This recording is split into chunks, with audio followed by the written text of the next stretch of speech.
Okay, here we are on day 2 of our play.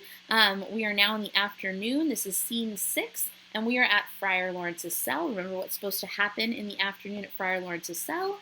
Romeo and Juliet's wedding. So enter Friar Lawrence and Romeo. Friar: so smile the heavens upon this holy act, that after hours with sorrow chide us not. Okay, he's hoping that, like it says here, that the future does not punish us with sorrow, meaning um, I hope that the heavens are happy with what I'm about to do. I hope that God approves. Romeo: amen, amen. But come what sorrow can, it cannot countervail the exchange of joy.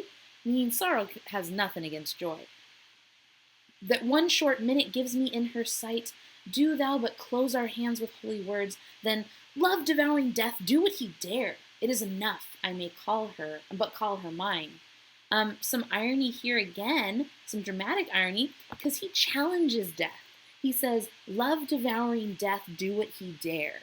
As long as I have Juliet, death come for me. And the irony is, we know that death does come for him, that he does ultimately die in the end. Friar Lawrence: these violent delights have violent ends, which is foreshadowing, right? Because, hey, you are, by violent, he doesn't mean that what they're about to do is going to be violent. What he means is quick, right? So these quick delights, these quick joys, have quick ends, meaning this isn't, be careful, basically. Don't move too fast. And in their triumph die like fire and powder, meaning if it's a violent delight, it will have a violent end the same as quickly as gunpowder goes through a gun. Which as they kiss consume, the sweetest honey is loathsome in his own deliciousness, and in the taste confounds the appetite. Therefore love moderately, long love doth so. Too swift arrives as tardy as too slow. This part's kind of interesting. The sweetest honey is loathsome in its own, or in his own deliciousness, and in the taste confounds the appetite. Basically, he's saying something that's super, super sweet and rich. You might get tired of it pretty quickly. So be careful that it's not going too fast. Okay, and it's a good kind of comparison to the or good imagery with taste here, because you can imagine something that is really, really rich, like a really, really rich piece of cake. You don't want a lot of it. You just want a little bit of it. Okay, and so he's kind of hinting at that there. Now enter Juliet. Oh, here comes the lady. Oh, so light of foot will never wear out the everlasting flint. What that means is, she has such light, young, innocent footsteps, and so she will never endure the rocky road of life. A lover may bestride the gossamer that idles in the wanton summer air, and yet not fall. So light is vanity. Just so you know, it'll be kind of funny, and I love the movie version of this, because when Juliet enters at this point, the friar can hardly keep Romeo and Juliet from each other. They're so touchy and kissy and all that, okay? Juliet: good even to my ghostly confessor. Friar Lawrence: Romeo shall thank thee, daughter, for us both. He's probably alluding to the fact that Romeo is, excited to show his love and devotion to Juliet. Juliet: as much to him, else is his thanks too much.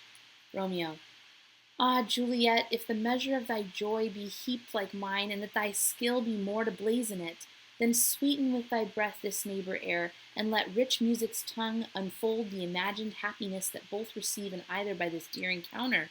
So he's thinking about all the happiness that they're going to have in marriage, and he says, feel free, to proclaim it. Why should we be afraid to show our love?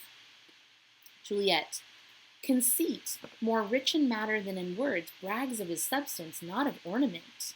And I love Juliet's response. She's like, we don't have to shout it to the world, because understanding does not need to be dressed up in words. Meaning we don't have to shout it to the world, as long as we know what we have. They are but beggars that count their worth. But my true love is grown to such excess, I cannot sum up some of half my wealth. Meaning that's how happy I am. I can't even put a quantity on the amount of happiness that I have. Friar: come with me, and we will make short work. For by your leaves you shall not stay alone till Holy Church incorporate 2 in 1. And they exit. Just so you know, in the play, it doesn't actually have the marriage or the wedding ceremony in the play. It's possible that they would have it in an actual performance of the play, and it certainly has it in the movie, but it doesn't actually write it within the play. Okay, and that ends all of Act 2.